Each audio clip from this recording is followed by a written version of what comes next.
So I can bet you any money that social, cultural, and linguistic is the exact order in which AI always mentions these three things. So in this video, you'll join me in manually humanizing AI written text. So how do you humanize AI written text? How do you bypass AI detection? How do you manually make it or edit it so that AI detectors do not recognize AI writing?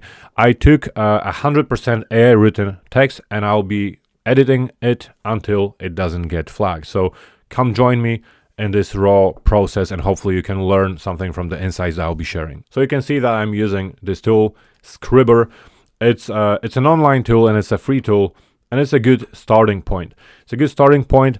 Although in my workflow, in the process of humanizing, when I humanize text for my clients, because it's just something that I do, it's only the first step of my work, because Scribbr is good because it can detect as you go. It can detect AI content live, basically every time you click on this button. So let's have a look. It's very useful. However, it's fairly simple compared to Turnitin or Copyleaks. So if the text is important, I'm working on an important text, it needs to be humanized. This is a very useful first step because of that live component. So I use it to break down the structure. I use it for initial indication of AI content. However, because of its limits, also its word limits and how it's designed, what is designed to pick up from the writing, I always want to follow it up with something else. So if Scribbr detects your text as 100% AI written, it means it's bad. You're in trouble. Anything that it detects is obvious AI when Scribbr detects it. So like I said, sometimes when it's already clear or it's very low, the AI content that is detected, it still may mean that another tool would still detect some traces of AI writing. So it's not the final, it doesn't have the final say in the process. But here you can see it detected 100% AI. I used ChatGPT. I asked it to write me a couple of paragraphs for why it's important to explore Polish migrants' linguistic practices or something like that, or experiences in the UK. This is what it wrote for me. So you can see it's actually pretty bad. I don't like it, but also I didn't give enough instructions, so it's kind of all over the place. What we'll do, we'll just keep editing it until it doesn't show any AI content flag. And as you will see, it's more than just replacing the words. This is a myth. Early AI detection was about certain words, AI favorite words. At the moment, it has hardly anything to do with words. There are words that are very common among in AI writing, but it's much more about the structure of the paragraphs, of the whole section, of individual sentences. It's about the flow, it's about the rhythm. So all of it, we can't really see it, but AI can, and it's all almost equal, almost the same in terms of the structure, the length, the rhythm, the beats, and how it builds every argument. It always ends every section with a little explanation, and I'll talk about it later as well, with a little bit of a conclusion for each little section, which is something I also don't like. So we'll have to break down this structure. Now, somebody will say, well, you're editing the whole thing, you're rewriting the whole thing. People said that in the comments. They said it's easy. You just rewrote the whole thing. Well, I did. What did you expect? If it's AI written, the whole thing is AI written, you have to essentially rewrite it. And it's not easy, trust me. It's not easy, because if I just went and rewrote it without really thinking about this structural aspect of it, it will likely still get detected, because I will subconsciously still follow that structure. I will still fit my sentences into this almost invisible structure. So it's not easy, and yes, you do have to rewrite most of it. Although, as you'll see, some sentences can actually stay. So let's just have a look. It's a raw video where it will take me a while to do it. Feel free to rewind and fast forward or whatever needs to be done, but I'll be sharing some of the insights as I go and explaining reasoning behind some of my decisions. So here, for example, the first paragraph, I really don't like it that much. I'm actually surprised how bad it is for AI writing, because the structure is not something that you'll see in academia. It's talking about exploring the linguistic experiences. It's important. It's important for a couple of reasons. And only then it introduces the background of Poland joining the EU, which is a bit odd because it sounds much better if we start by that, giving the background of how they joined it, how they became this large migrant community. And then it goes back to explaining why we may want to explore it. There is a triplet of three things being listed: social, cultural, and linguistic. Loves doing that. Have a look at my other videos where I explain these typical AI structures. We'll probably keep it. In this case, is actually saying something important, because whenever it's redundant, I'll be removing things that when you think about it, you'll see how often the things it says are actually redundant, or some of them. And if we remove them and initially feel guilty about doing that, and then realize is actually we didn't change the meaning. Here, social, cultural, and linguistic, probably all important, but I'll probably shuffle the order a little bit. So I can bet you any money that social, cultural, and linguistic is the exact order in which AI always mentions these three things. So things that are important. I'll probably mention social, linguistic, and cultural, or something like that. So let's have a look what it actually means. So we'll start with the background of Poland joining the EU. So we'll definitely change the order. That's the first thing I want to do, and then I will reword it. So since Poland joined the EU, Poles have become one of the largest migrant groups in the UK. I don't mind communities or other words. But I'm doing it the way I like it. So it will be my reasoning, my thinking, and my preferences as to what language I use to describe it. So it could probably be okay with that in that wording, but I prefer a different one. What is more important now is to understand what's happening here and try to say it. So it's a bit unclear, it's a bit poor, because I didn't give enough instruction, but it's basically, I can't even decide what it means here, but we need to explore their experiences, because they're such a large group. They've made an impact on culture, social, and linguistic consequences because they speak Polish. I guess that's why. And therefore, if we explore them, exploration of this group and their practices is important for understanding identity, integration, and how language is being spoken. So that's the key point. So let's try to rephrase it. So due to the size of this population, that's the key point. That's why we mentioned that they have become the largest group, as well as the social, linguistic, and cultural impact they have made in the UK. Investigating their language practices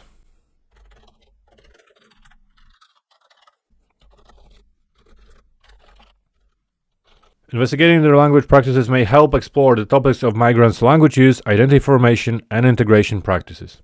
That's what we want to know. So if you look at it, it's the same, but it's more concise. I always wanted concise. I was concise before the AI, so it's not just because of the AI. I said it in a way that makes sense, in my opinion. They joined the EU, became the largest, or one of the largest migrant groups. They speak a lot of language. That's why this large group provides us insights into so many other related things. Only now I'll check for AI detection. As you can see, it's cleared now. Little sentence here that it doesn't like for some reason, but it's light color, which means it's just been refined. It doesn't like it. I do. I'll probably keep it. It's not a big deal if it's like that. And now they go on to explain why it has an impact. What's so important about this language, because obviously we listed these things: language use, identity formation, integration. So now the paragraphs will be talking about it. You have to keep the logic in mind. It's also important to keep the logic. Do not over focus on individual sentences. So now moving on to the next one. So firstly, language central to migrants' everyday lives, shaping access. AI loves these gerund forms, ing forms, and it loves these clauses.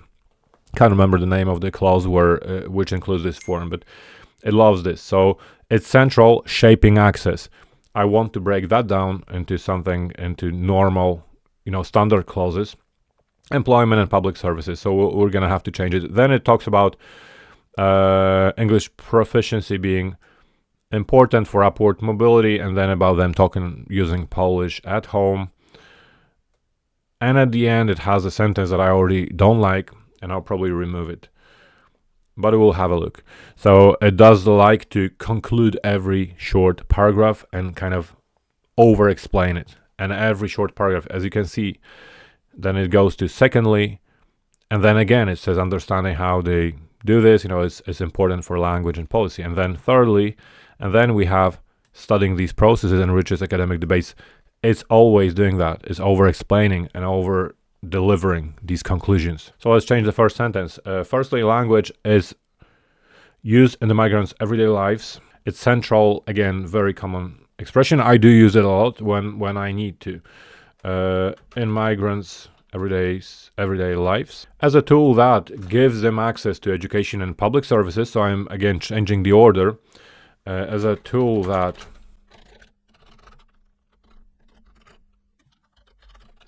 education and public services, as well as helps secure employment.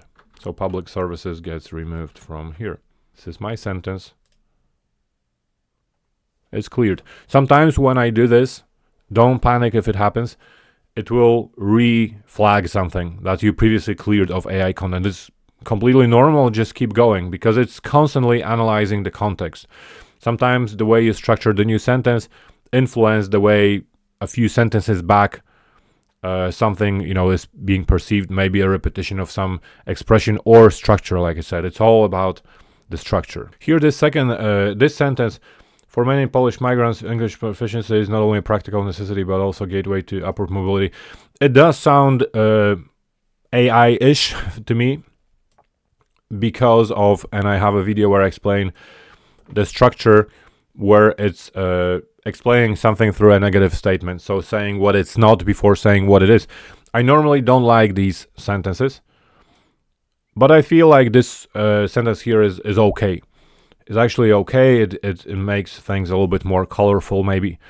So I'll keep it, even though it's flagged at the moment. But I don't like this sentence. It doesn't mean anything to me that at the moment it's not being flagged, because I'm almost sure that it will get flagged once I clear some other sentence, because it's very AI-like. So Polish language maintenance within families communities raises questions about heritage preservation, bilingualism, and intergenerational transmission. So much redundancy that I definitely don't want to have it. I want to get rid of it. So I'm changing this one and we'll see what it means. So what happens? So basically we want to say that the language is important, English language.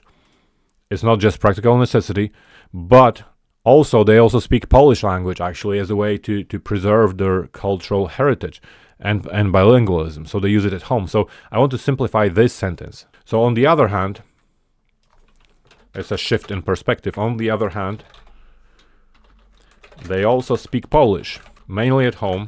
Within families, I don't have to say it, it's at home. It's with the family probably. Raising questions, too dramatic, I don't need that. Just to the point, they also speak Polish, mainly at home, to preserve cultural heritage and foster bilingualism. We'll delete the final part in a second. Intergenerational transmission, what the hell does that mean? And now, as I said, investigating these dynamics provides insight into both opportunities and challenges migrants encounter in negotiating life. I don't need that. It doesn't add anything interesting. And also, I'm not sure what we're investigating. It's just an AI text. But when you think about it, do have a watch the video where I explain these in more detail, but where I recognize different texts on different social media and explain why it's AI written. It's over-explaining, it's overly dramatic. It's always talking about opportunities and challenges. There's so much AI in this sentence that I would spot it from a mile if I didn't have this tool. I'm just deleting it. It doesn't add anything. We're listing, remember, look at the whole structure. We're talking about why it's important to even talk about their language use, to explore their language use and how it's linked to identity, formation, integration, these things. Let's stick to that. So I just said that firstly, their language, is important for these things, but at home they also speak Polish.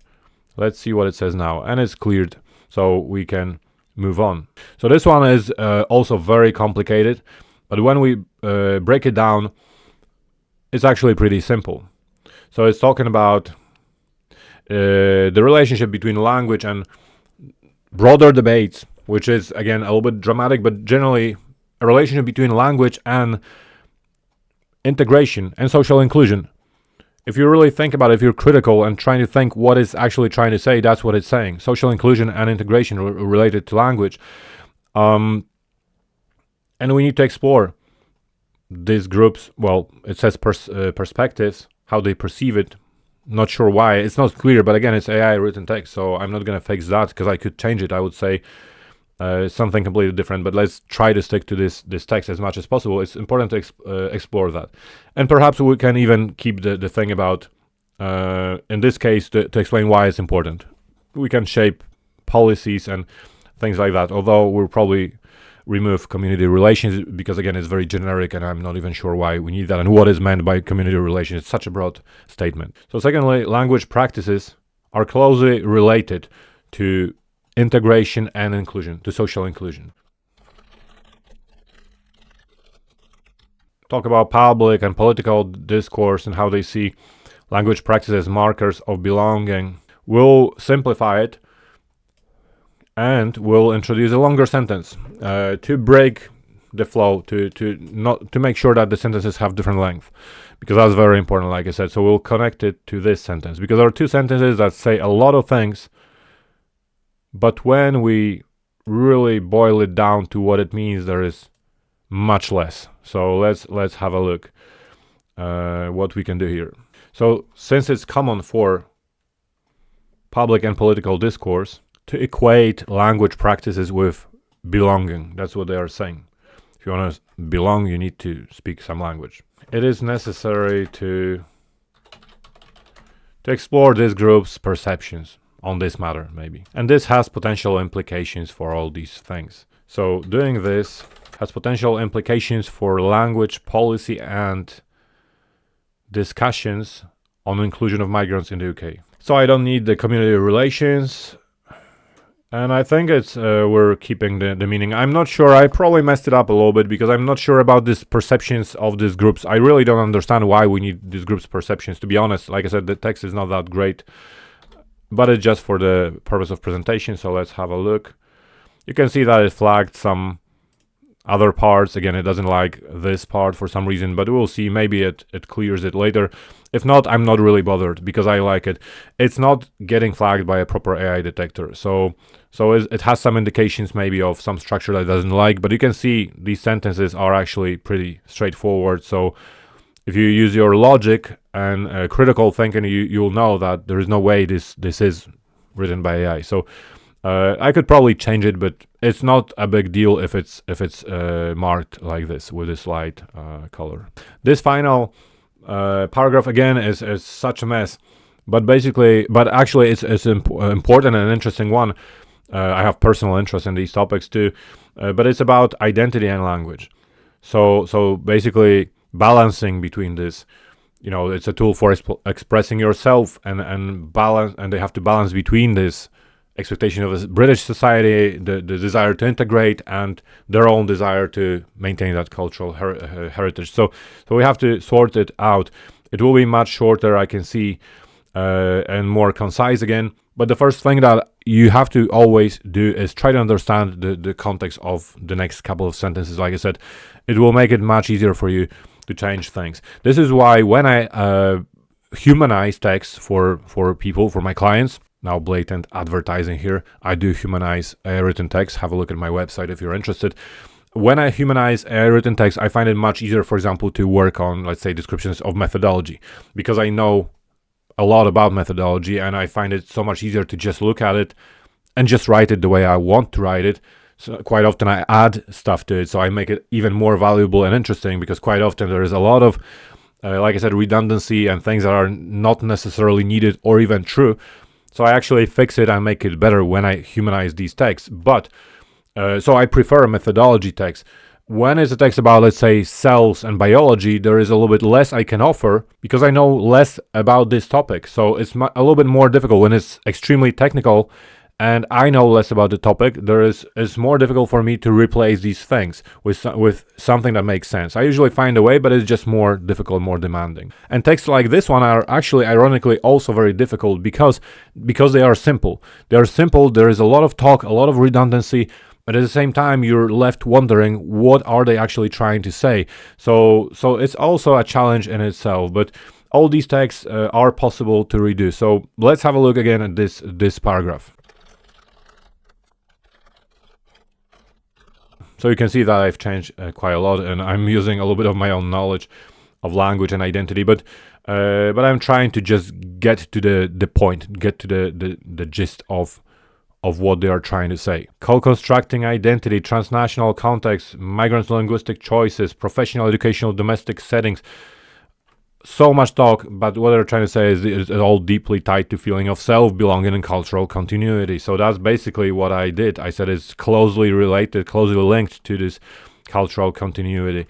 In this case, I'm fine with that. Sometimes you may decide, if I really wanted to keep those things, if the context, the professional, the educational context, or whatever they were saying was crucial to me, I would of course try to find another way to edit this sentence. But for now, in the context of this whole paragraph, this whole section, I find that what we're trying to say is language is linked to belonging, to the identity, to the sense of self, this kind of thing. That's why I changed it so drastically.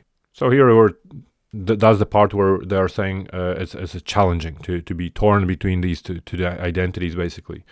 So let's say it in some nice way. So they often face the challenge of having to navigate between attachment to their home country and language and the desire to integrate into the British society. Oh, so dramatic again.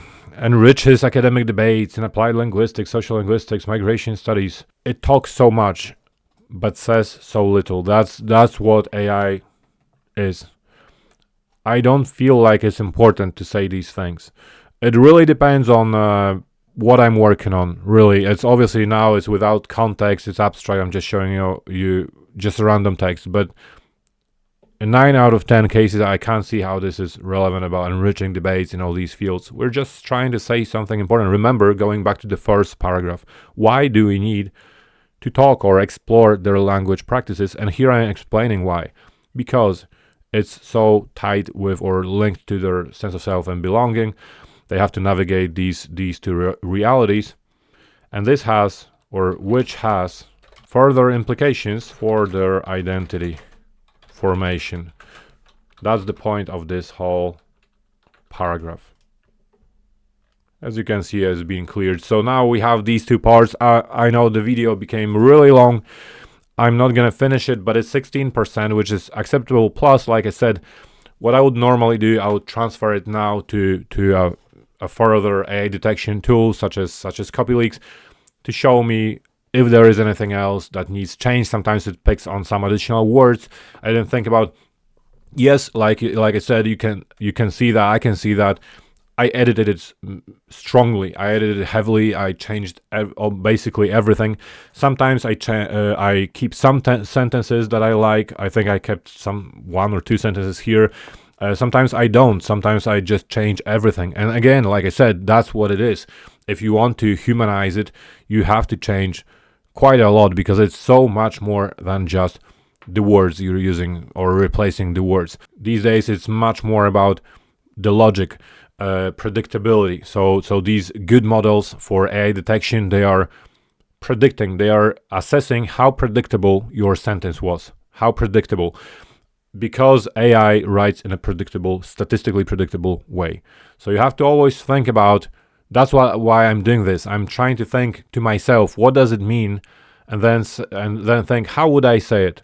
That's basically what I've been doing here. And of course, I have my preferences and the way I explain things or I describe things. But it's essentially about, how would I say it to make it more natural? And then sometimes breaking down the sentences into shorter ones or sometimes combining them into longer ones. And this is mainly for the rhythm and to break down, like I said, this almost invisible structure that AI detects. So it was a long video, but hopefully it was educational and informational. Please like the video if you enjoyed it, if you learned something new. Like it to help others find me on YouTube. Ask your questions in the comments. If you have any observations, concerns, or questions, put them in the comments. I'm always happy to interact with you. And also make sure to watch my other video in which I explain from a more technical perspective, more structural perspective, how AI detection and how AI writing works. Because many of the things that I've looked or I mentioned in this video, they are what I also discuss there.